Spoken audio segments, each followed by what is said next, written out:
నాయకత్వం వీరేంద్ర భూపతి గారి నాయకత్వం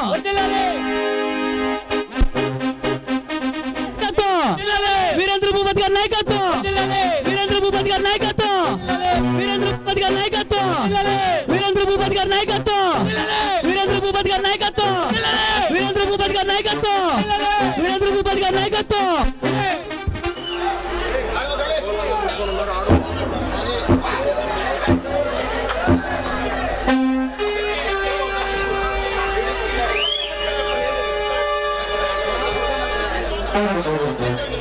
నమస్తే మంత్రి గారు.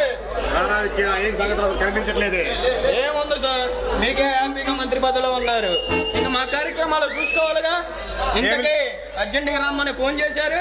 ఏమి లేదు రవికి, ఈ జిల్లాలో నాకు అందుబాటు ఏ ల్యాండ్ అయినా అది నాకు రావాల్సిందే. అన్నట్టు మన గుంటూరు సిటీ నడిబొట్టులో కదా ల్యాండ్ అవుతుంది, అది నా సొంతం కావాలి. అదంత పని సార్, మీ పొలుగు పడుతూ వాడిని బెదిరించవచ్చుగా. అన్ని ప్రయత్నం అయిపోయాయి, ఇక వాడికి సరైన నువ్వేనే నీకు కబుర్ చేశాను. అన్నట్టు వాడు రౌడీకి బెదిరే రకం కాదు. నేను నా మీద పెట్టుకున్న నమ్మకాన్ని ఒమ్ము చేయను. నువ్వు అంత సముద్రం నాకు తెలుసు రవికి, అందుకే ఈ పని నీకు అప్పగిచ్చాను. అన్నట్టు ఈ విషయంలో నా పేరు బయటికి రాకూడదు. ఎందుకు సార్ టెన్షన్ పడుతున్నారు? ఎందుకంటే ఏంటయా, అసలే ఎలక్షన్ వస్తున్నాయి. ఈ టైంలో నా పేరు బయటకు వచ్చింది అనుకో, అపోజిషన్ వాళ్ళకి అదే పెద్ద ప్రచారం అవుతుంది. ఇక నాకు డిపాజిట్లు కూడా జాగ్రత్త. మీరు అన్నట్లుగా జరుగుతుంది, టెన్షన్ పడకండి.